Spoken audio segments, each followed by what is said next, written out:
Good morning, everyone. I'm Turan Shatman, host of Herndon Farmers Market.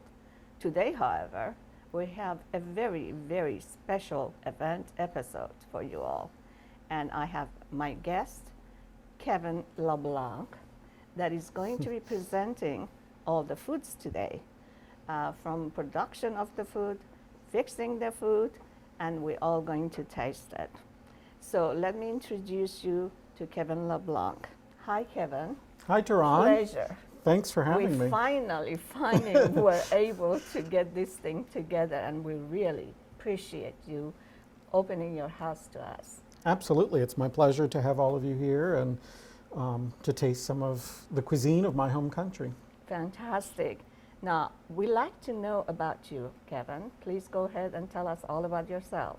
Sure. So I'm Keven LeBlanc, originally from South Louisiana. So I hail from New Iberia, Louisiana, which is right in the heart of Cajun country. And I'm half French, half Italian, so Cajun, French, and Italian, two very strong culinary heritages brought together right on the Gulf Coast. So New Iberia is known for its sugar production, so sugarcane. We also are the home of Tabasco sauce, so we're very spicy. We also have the strategic petroleum reserves and 3 of the largest salt mines in the United States. We're not too far from New Orleans, and in fact, I had a city home in New Orleans, and so you'll see some mixes, and I'll talk a little bit about the cuisines of both. So you are from south part of United States, French country, I call it, Creole language and what have you, and all the spices, which I love. Now, tell me what brought you to Northern Virginia? Yeah, so I made a slow migration north. I actually went to Duke University and then came here for work. So, and I've been here for about 19 years now. Wonderful. We are glad to have you in this area. How do you like it? I love it, and I love introducing the community to tastes of my culture and history. So, yeah, do tell me about mentioning the history of Mardi Gras and what is the meaning of it and what is all about tradition, history of the Mardi Gras. Sure. Mardi Gras is just French for Fat Tuesday, and it's equivalent to Carnival in other cultures, so Italian. Carnival within Venice. So really, Fat Tuesday is just the day before Ash Wednesday, when glutton and excessive drinking and other things would occur prior to the Lenten season beginning. So it is a religious holiday or season for us. And people, especially tourists to New Orleans, think of Mardi Gras as being that weekend or the day of Mardi Gras. But for us, it's actually an entire season. It begins on what is called Twelfth Night, or the Epiphany, when the wise men come, and Christmas season is ending. So that's really our first big party or big ball, of which I host one here in Herndon. Yes, fantastic one. And then we have balls and other events that occur, parades throughout that season. Many of them are politically irreverent. They might have social satire incorporated them. Some of them are family driven, some a little more adult, certainly in New Orleans. The big parades are a bit more adult. And these are all run by social groups called Crews, Krewes. And so, you know, you would throw the doubloons and the beads, and, you know, I used to ride in Zulu, and so we threw painted coconuts and spears. So what is each the crew meaning? has their own flavor. What are the meanings of the beads then? Do they Yeah, have any? The New Orleans Mardi Gras is very famous, but we have a similar one in Cajun country called a courier. Okay, so a courier is it's a little bit different. It's a little more peasant. They're still dressed up with pointy hats and costumes and masks, but they would go out and ask people for chickens, and so the common thing is to throw a chicken out, and the group of the young men would go chasing after the chicken. They would ask for other things. So really, you'd bring all of this food and things that they've asked for together, and you would make a communal meal.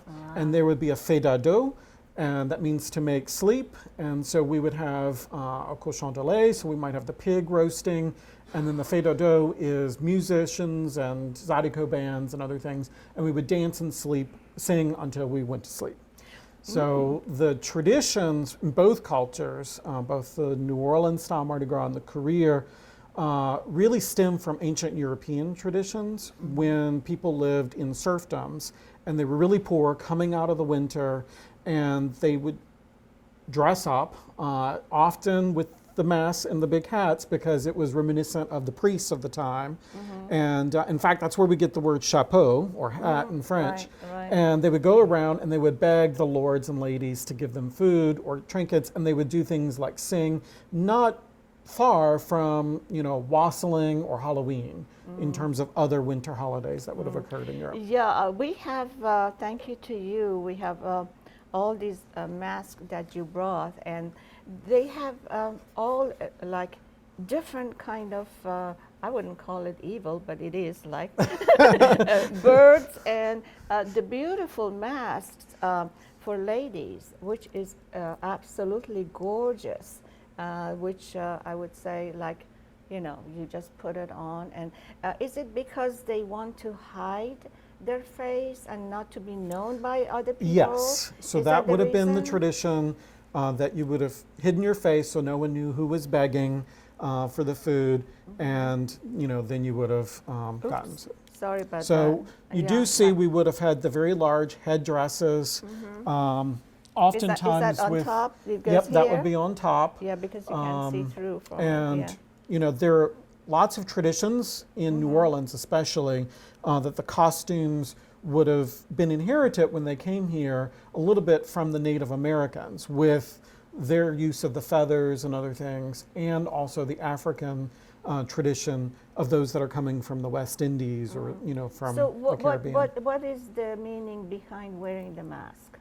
Yeah, so again, going back to those old European traditions, when they really were begging and making fools of themselves to get food, you would kind of cover your face and you would have this costume so no one would know who it was. I And so the see. lords and ladies would play along with this and give out tokens and food. And so that's why today we have the tokens in New Orleans of the doubloons or the beads I and things see. like that. And people say, "Throw me something, mister." So it's that begging tradition I that we see. see also with wassailing in England, or Halloween now has been a Right. big begging Right, tradition. right, right, right. In Cajun country, when we do the career, it's the food that we're asking. We have a particular Mardi Gras song that we sing in French to the people that are there that are giving Do you us know the any food. of it?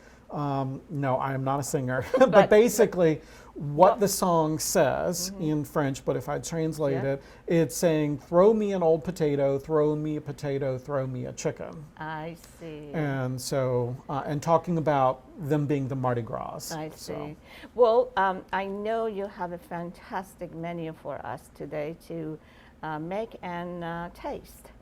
What are you going to be cooking today? Yep, so the food I'm going to cook is Cajun. Uh-huh. And believe it or not, so you have Cajuns and Creoles, and they're different ethnic groups, though very similar, and they also have very different food, though both still with the French tradition. So I'm going to make shrimp étouffée, and étouffée just means to smother. So it's one of our more warming dishes that we would traditionally do in the winter time. We're going to saute a lot of aromatics, have some tomato, and make a roux. So I'm going to show you how to make a roux, which would be our traditional base.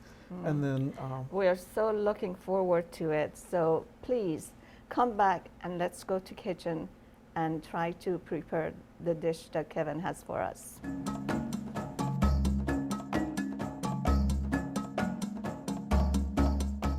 Thank you so much for coming back. We are ready to show you the recipe we're going to make with Keven today. Keven, you're in charge. Sure. So we're making something called shrimp étouffée.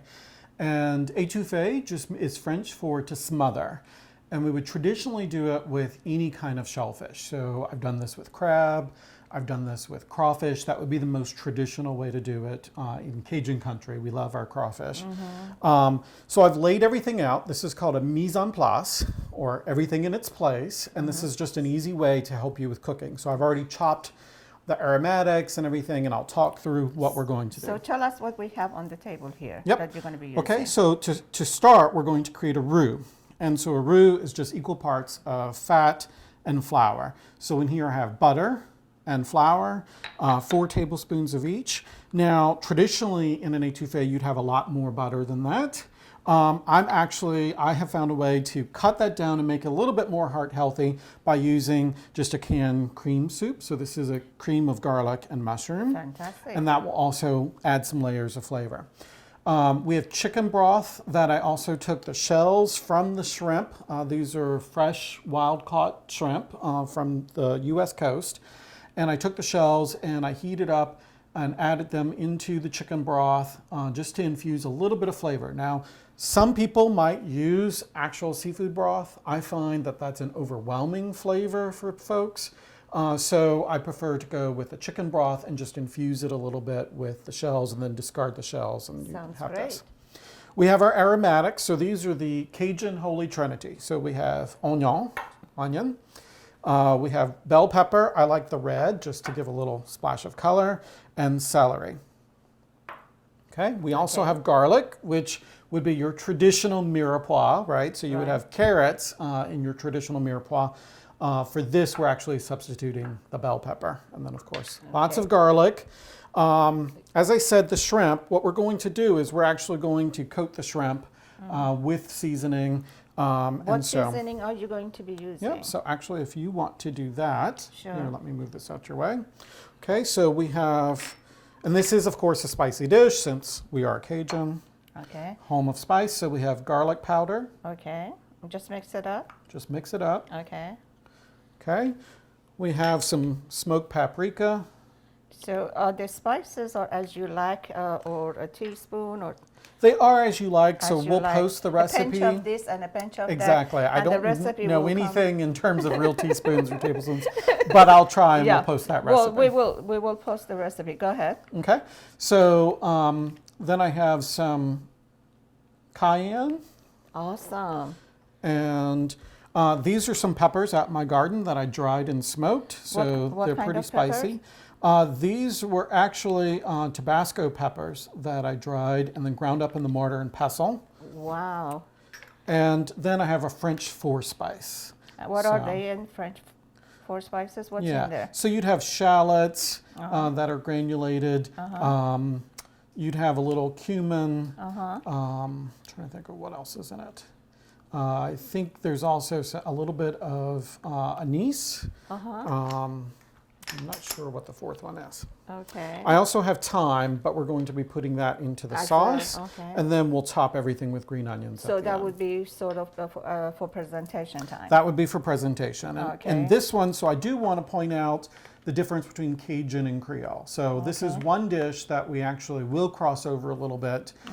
Creole cooking would have, being more in New Orleans, would, as its epicenter, would have inherited more from the West Indies and therefore more of the African traditions. And so tomato would be used traditionally in those dishes, more heavily than, say, in Cajun cooking, which is more of a French tradition. So we're still very heavily on sauces. I will use tomato today because I think it adds a lot of flavor and color to the dish.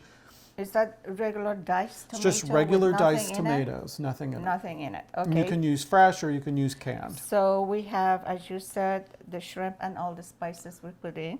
Yep. We have flour, we have butter, we have the broth with shrimp and chicken, and we have red tomato, red pepper, and we have onions, and this one Celery, garlic. and mushroom, cream of mushroom, and tomato.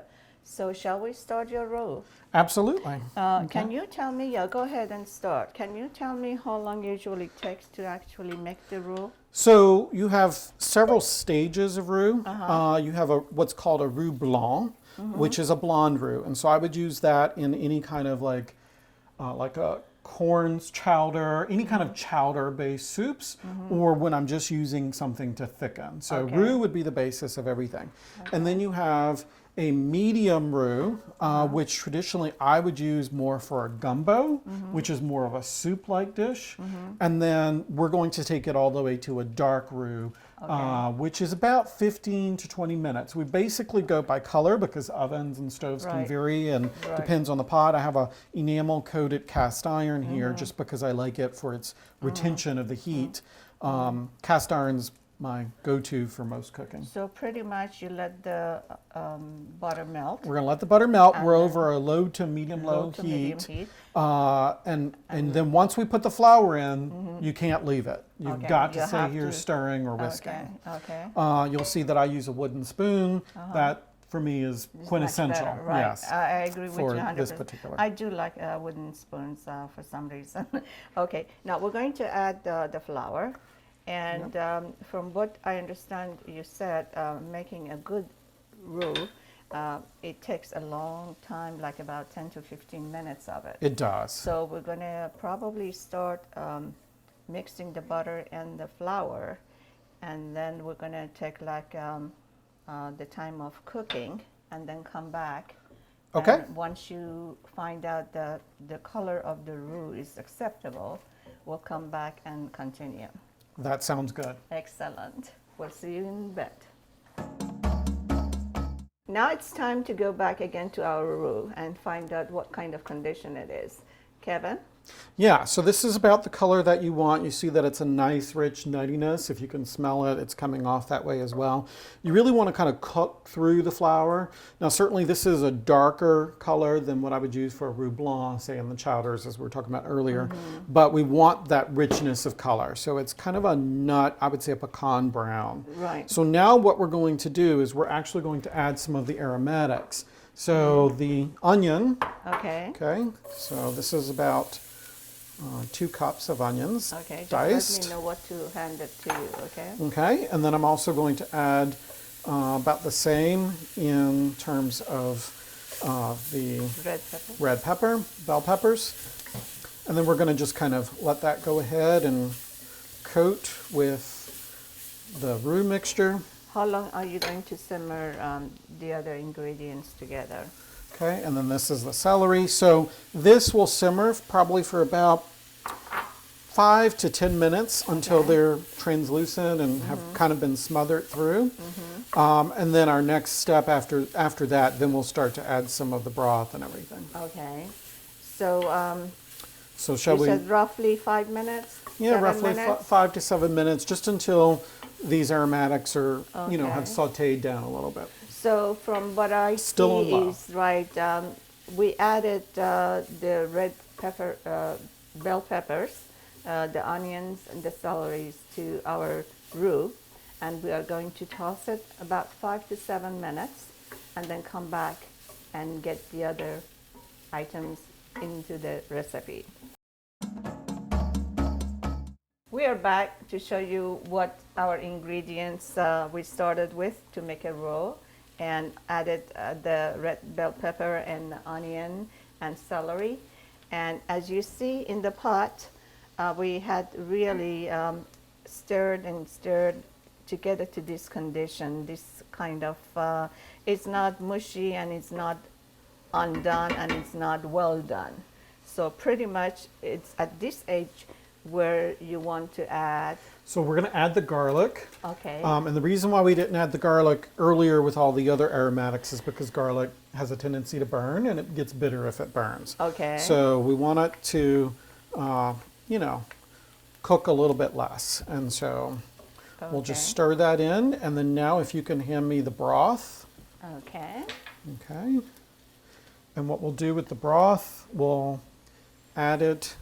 And you'll see I'm going to add just a portion because I want to try and really kind of get the roux combining with the Right. broth to make that sauce. Yeah, and as we mentioned, the broth was chicken broth with the sort of The juice- shells the of the shells shrimp. that you boiled and you made dashi, as I call them. Yes, exactly. In Japanese, you made the broth of the shrimp skins and you add it together, and that's what we are using. Yes, absolutely. And so you can kind of see that, you know, now that I've been whisking or bringing this together. We have a thicker consistency. Just as a note, like this is also how I would make like a chicken pot pie or something. Right. You know, might Not have a too little runny, bit, not too too- runny. Yeah. Yeah, not So too. then we're going to add a little bit more Okay. of this broth. So it's right here, and we'll bring up the temperature just a little bit to about Okay. medium. So how long would we simmer? So once we've added this, and then we actually can add the cream of mushroom. Sure. So you certainly could make this, and I often do make a cream of mushroom myself. It's just basically, you know, a bechamel of sorts. This one is cream of mushroom with roasted garlic. I happen to like that. This is the ready-made, or did you make it yourself? So this is ready-made because I wanted something that you know, the viewers could Right. more easily make. Right. But it's just as easily made. So you Right. basically do the same thing. You make a roux. Right. In this case, instead of stock, you would add milk, and certainly, you know, the mushrooms you would saute and have in there, and the roasted garlic you would mash and put in So with it. there are lots of different tips as how to improvise, as I say, in the cooking. You know? Absolutely, and Yeah. that is not a traditional step in étouffée. You would have used a stick and a half to 2 sticks of butter and more flour, and you would have made a bigger roux. And I find that to be a bit rich, and you know, with Yeah. the health consciousness of So today. we are watching our diets per se. Well, all these calories are free because it's Mardi Gras, but Yes, you absolutely. know, I on always Lent say you that. start watching. Yeah. There's not. I mean, actually, diet means eating. So, Yes. I call that all healthy. And so what I'm going to do here is I'm going to add just a little bit of black pepper. Pinch of pepper. Okay. And since there is salt already in some of the ingredients, we're just going to do a small pinch right here out of the salt Okay. cellar. Is that a sea salt? That's a sea salt. I use a French gray sea salt. And I like gray sea salt. Number one, there's some minerals in it, so Right. it adds to the Right. flavors. A healthier But one. because it's gray, and because I don't measure things out, I just kind of go by sense, I can see how much I'm adding That's to right. a That's soup or right. to a broth. That's right. Very great idea. Other salts, table salts, Yeah. you really can't see. Yeah, I do and like so you have to be careful. rock salt to use, and I do like sea salt and kosher salt, basically, and not anything processed. Actually, I try to stay away, and that's one way to really keep your health and your diet in a proper Absolutely. way. Yes. So the key, I think, is really, you know, to Cajun cooking is it is in this traditional French manner. So we would do a lot of sauces, which is always That's nice during the true, winter, right, though it's right. not too cold in Louisiana at Yeah. this point in time. Yeah. And so, you know, we would have a lot of these rich sauces. We were talking earlier about when we were coming up with the idea of doing an étouffée, there are several variants that kind of go up the scale of spice. And Right. so this is your étouffée where everything is smothered down. You would still have the same basis, but you could take it with a few additions to make it into a Creole, and that would have more tomato added to it.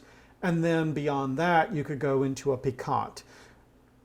The étouffées are almost always shellfish based. When you go up a notch to a Creole, you could do more chicken, something that's a little bit thicker and heartier of a meat. And then when you're doing a piquant could be done with any of these things, but also could have like andouille sausage, or even like alligator meat or alligator sausage, or we have More exotic. or more exotic things that you know, Louisiana is known as Right. sportsman's paradise. Right. So there are things in the swamps that the Cajun people have adjusted to eating. One of those is a nutria.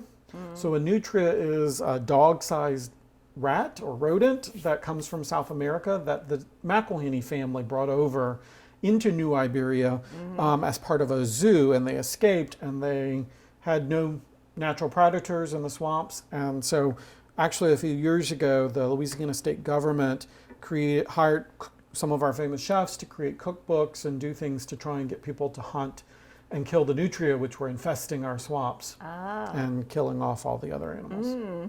Interesting. So you could do a nutria sauce piquante. Yeah. Now, how long are we going to have this simmer? So we're going to simmer this probably, again, étouffée means to smother, so we're going to probably simmer this for maybe about 20 minutes or so.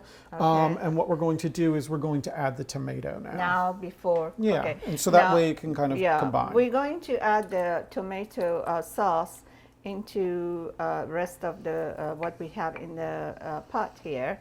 And as Kevin said, it's going to take about 20 minutes to simmer the whole ingredients together and bring it to a time where we can add the shrimp and how to fix the shrimp before we add it to the pan. So come back please and join us.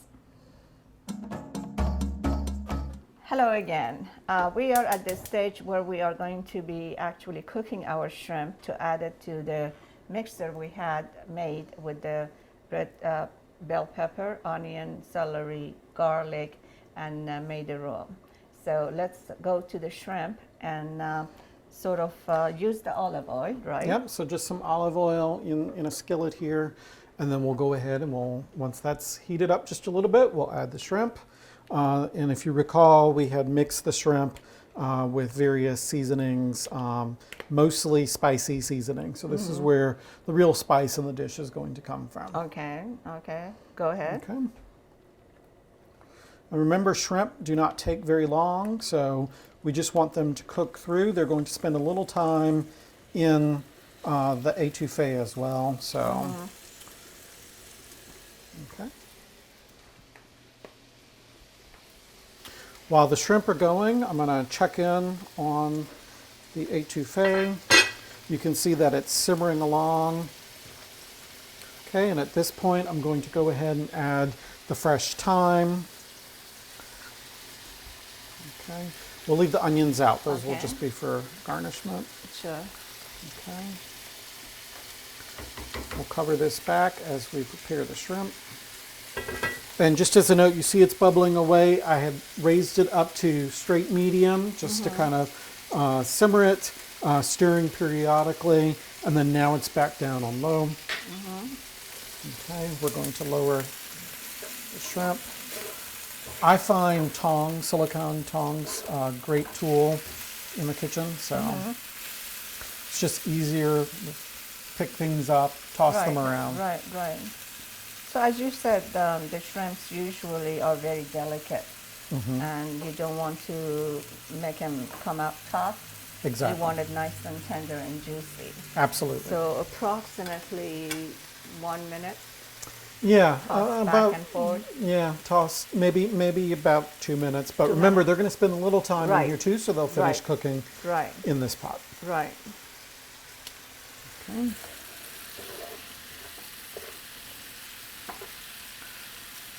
So they're still a little translucent. Once they're cooked, they'll become more opaque, and that's how we know. They're more whitish, pinkish. Of course, with the sauce, you can't tell. it's a little bit harder. But when you pick it up, you can actually see. You can very much tell, yeah. And as you said, there is so much heat in the base that you have over there, the roux that you made, that it's going to be cooking in there also at the same time. So. Now, as I said, so crawfish would be the most common, but you can, we're doing shrimp here. When I was at Duke, the way I always got to the basketball games, instead of camping out, I cooked Cajun food for the deans because there were very few of us from Louisiana. Right. And so their favorite was always crab étouffée. Oh. And so that was one of the things that I always made. Could you also use lobster meat in there? You certainly could. Any shellfish works very well. The other thing that we do, so we're talking about parties, traditional Cajun, our parties would be served more buffet style, I think, because we have a culture of liking to eat. And it's more peasant, you don't need it fancy. But certainly when I cook for parties that I host here, like 12th night, if I were cooking some of these Cajun things, I might present them in a different way. So I might take an étouffée. One of our common things is to make a crawfish pie. You might have heard that in some of the songs, crawfish pie, filet gumbo. Right. So all that is you just make a tart shell, and you can do miniature ones, and then you would take this and put it in and bake it a little bit until it sets, and then you would have that. So, or you could do a large pie, kind of like a pot pie of sorts. So with this same. with a good creative mind, you could make so many different. Absolutely. Or you could serve items it, for you know, party. in little cups, you know, or something, so Right. that way it's done more as a. Now, what is normally this used over? Is it the rice they use or pasta? Yeah, so you could certainly do, you know, I've seen people do kind of a hybrid, same thing with jambalaya, of doing it with pasta, of just kind of having those flavors over pasta with a sauce. But traditionally in the Cajun country of Louisiana, remember that's the swampy area, it's the it's called the Attakapaw region. Because of the swamps and all of the river delta, rice grows very easily. So we're a very large producer of rice, and almost everything is served over rice. So that's how we're going to serve it today. Yeah, usually it's rice, but if you like to do it over pasta, You certainly that would could be do it. perfect. Okay, so Good. we're going to take the shrimp and we're going to add it to our pot. And so you might ask, why didn't I cook the shrimp from raw directly in the sauce? You know, part of the reason why is because you really, you want that sauce to simmer for a long time and you don't want the shrimp to get rubbery. Right. If I was doing a different shellfish like the crab, that would be more okay to do in. But shrimp cooks so quickly and will go Right. to rubber so soon that, you know, I just didn't want that particular profile. That makes sense. So we are pretty much. It's pretty For much done at this presentation point. now. Yeah. So What kind of tray or bowl do you usually serve this? Do you leave it in the pot on the table? yeah, of course we would, you know, traditionally do it in the pot, you know, and serve it buffet style, and people would put rice and then serve this over the rice. What I'm going to do today is I'm going to kind of set just a bowl, you know, more of a, you know, an individual portion, and then also show you what an appetizer would look like if I was doing Okay. it at a fancier Yeah. party. We're going to come back and present all the recipes and good food and the one that Keven demonstrated today, and put it on the dining room, and one by one go mentioning all the ingredients in every one of the menus and recipes Keven has for today, and then taste the food. And we'll see you at the table. On the menu today, we have what we call pudding, bread pudding. Yeah, so I've made a traditional bread pudding. Again, very simple, very easy peasant, usually a dessert, though I have made savory ones, so that's easy to do. And so this is what in Louisiana we call a little lagniappe, so a little something extra. So we're going to dress up the bread pudding, and so I'm demonstrate another little thing. So bananas Foster, which you traditionally think of in New Orleans, and so we'll add that to the top of the banana pudding. Our normal frosting for the cakes. Now it's for the pudding. It's for the pudding, yes, Okay. but it's not a frosting like with, you know, the powdered sugar and Right. you know, butter and that sort of thing. Okay, So it's banana frosting. No? it could be served over ice cream Oh. or anything else. So Okay. traditionally it would be served over Okay, ice so cream. how do you make that? So I've taken a banana. Of course, if you're serving for multiple people, you would do more. I'm going to cut in, you know, decent sizes, coins. I like them on an angle just because it's a little bit prettier to present. Okay, so I've got that onion. And what we're going to do is we're going to come over to the skillet. We're going to melt the butter, add some brown sugar. Key will be to also add lemon juice. And so Okay. this is something that you don't often see in something like this. The lemon juice, the acid, helps to easily melt the brown sugar, and that brown sugar is going to give us more of that caramel flavor.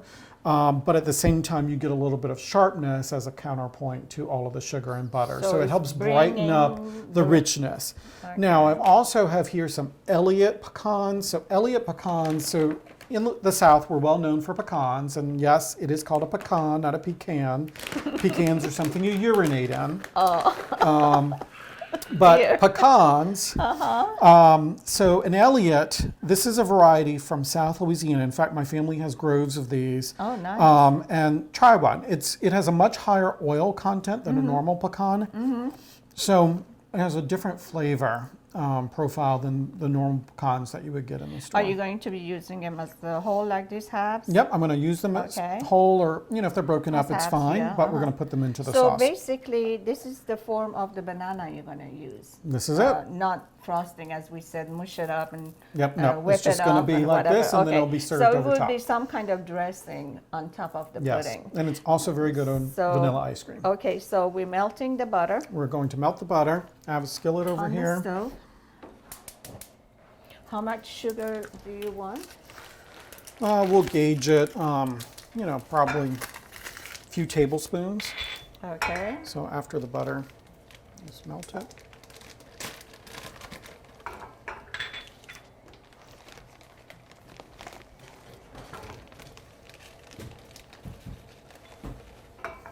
So, as I said, in Cajun country, not only did we grow a lot of rice and we're home for Tabasco, but we actually are the New Iberia, or Iberia Parish. Remember, we call our counties parishes because of our strong Catholic roots. And we're still on a French legal system, unlike the rest of the United States. So we're a little bit different in many regards, but we grow the sugar cane, so they're big stalks. And so brown sugar gives you a little bit more of a molasses flavor. Right. Because there Deeper, actually is deeper, molasses in with it's not fully refined. Right. So they've not taken out all of the molasses parts of it. So we're Yeah. going to go ahead, and we have Yeah. the brown sugar and the butter. And I'm going to actually add lemon juice, Okay. as I said, because this helps with, the acidity helps. So that's about half a lemon juice. It's half of a lemon.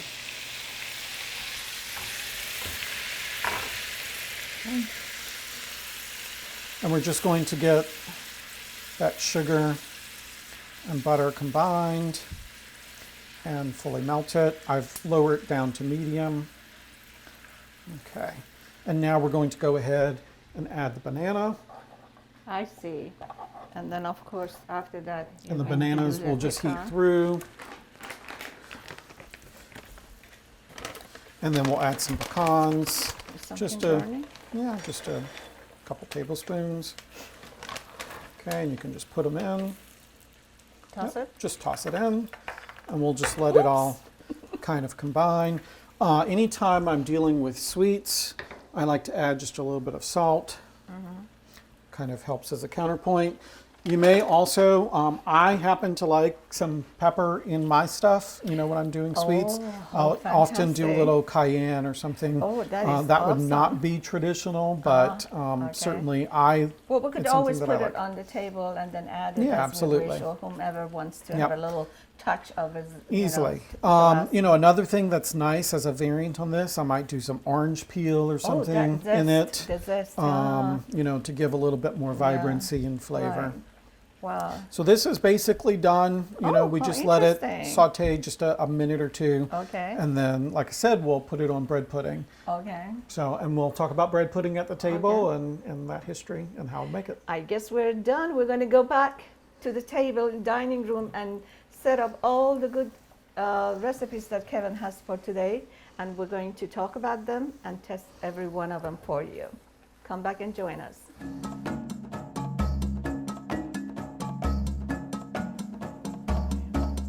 What a fantastic menu we had prepared by Kevin today.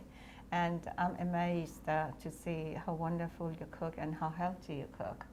And please, if you don't mind, again, explain every dish that we have over here and the ingredients you used. Sure.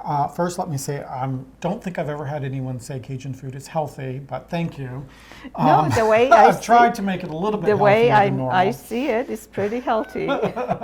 So we have the shrimp étouffée that we made earlier, and we've just served this over rice. Rice is very common in South Louisiana, as we mentioned earlier. Now, traditionally, this would just be served as a buffet, or you might have it as a seated dinner, and so you would serve it with the rice like that. I have taken and just taken into a small dish and kind of done the same thing, but this might be done as like a past appetizer at a party if you wanted to serve it in that way.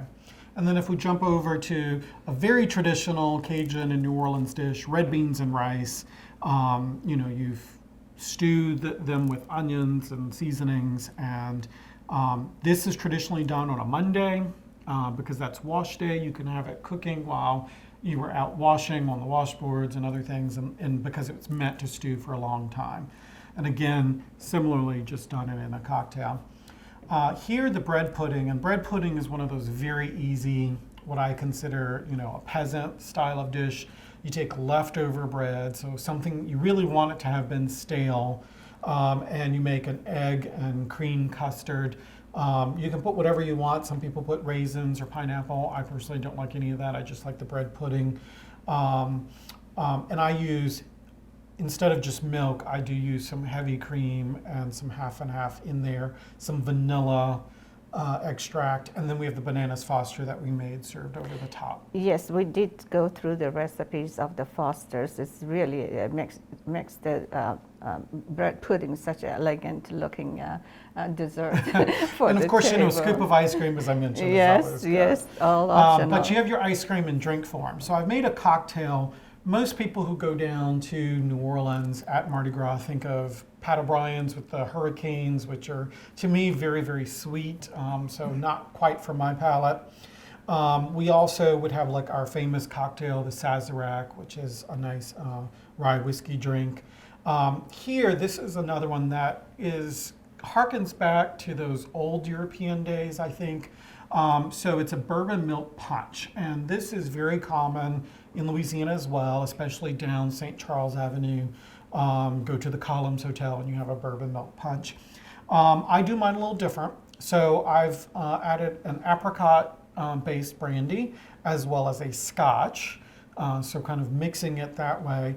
And then I did a little half and half instead of whole milk and a nut milk to bring out some of the nuttiness and play on how we use pecans in our culture. So kind of bringing some of that out. And then kind of on top, shaking that up with ice, got it frothy, and then did a little layer on top of nutmeg. So this would be very similar in some ways to other drinks that we have at this time with syllabub, which is an English drink, or if you were eggnog, if you had eggs in it. So these are in that same kind of old European tradition of the 12th night and Christmas and Mardi Gras time frame. So that's why I decided What a to good make that. time. So what I'm going to do is basically take my spoons and forks and taste every one Okay. of them.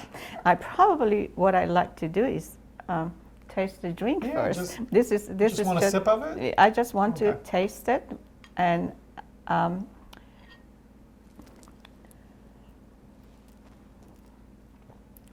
oh my goodness, excellent. That would be something similar to brandy Alexandria that I drink. Yes, it would be very similar. It is fantastic. And I think it's nice in the Oh, it's very old coupe gorgeous. glass. It's a gorgeous looking drink, and trust me, I would want to drink more of it. Okay. Okay, and the next would be perhaps I will You want to take start my with the fork. beans or the étouffée? Oh, well, I will probably taste the shrimp and the rice. We did. It looks wonderful and very elegant looking, and it's really gorgeous, and I'm sure it tastes wonderful. You can still see some of the colors from Yes, the red bell pepper. exactly. and It's very. you have that nice, rich Yeah. color of the roux. Mm. Probably a little bit of heat behind. For me, I would have probably had more heat in it. I've learned It's in Northern excellent. Virginia to Well, keep things down a yeah, little bit but for my audience. but knowing me, I will have breakfast with a Tabasco on the side. You certainly could add Tabasco or something else Excellent. on top. Wonderful, wonderful. And then we go to the Red beans. the red beans and the rice. Now you said that is something. May I use your fork? Yeah, absolutely. Now this is usually made without meat. So it's usually made without meat, and then we would serve andouille sausage that had been grilled on the I side see. with it. Oh, so okay. you would traditionally have it more with sausage. You might see some people put some sausage in it in rounds or chunks about 1 inch. But traditionally, you would have cooked the sausage on the side. So and just when I served it. said healthy, now what's wrong with this? This is the most healthiest dish.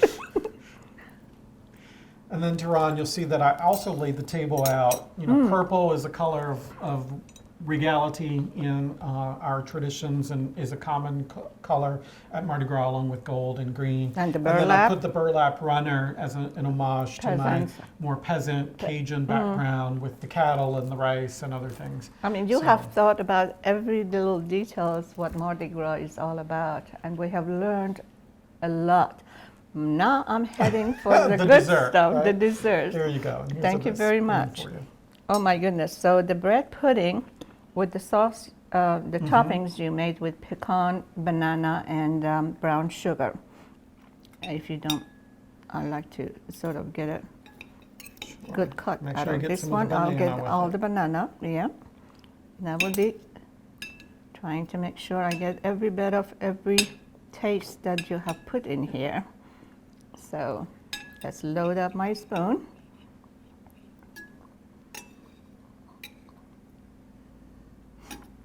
That's going to be a big bite. Well, I what think can you're I tell honorary you? Cajun now. Let's find out if I can manage it. Here we go.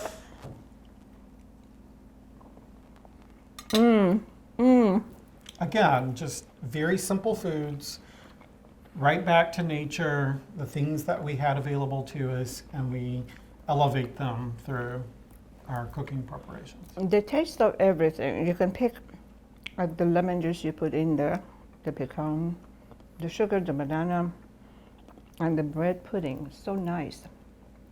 And you know, I think this would be a perfect company to a big cup of coffee. Yes, it would. A nice Louisiana coffee, so community coffee. Yes, absolutely. Rich Well, roast. what can I tell you? This was a fantastic, fabulous session we had for Mardi Gras with our guest, Keven, and at his home, which is lovely. And we love to have him back for our second episode of Mardi Gras. So please join us, and I hope you enjoyed every recipe we presented today.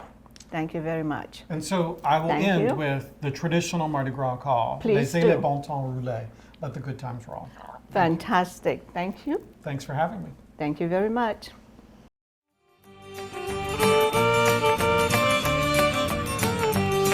Les Mardi Gras sont sur un grand voyage sur la terre du voyeur. Ça passe une fois par an, demander la charité. Comme un petit Saint-Paul, mais qui trop quatre ton maïs.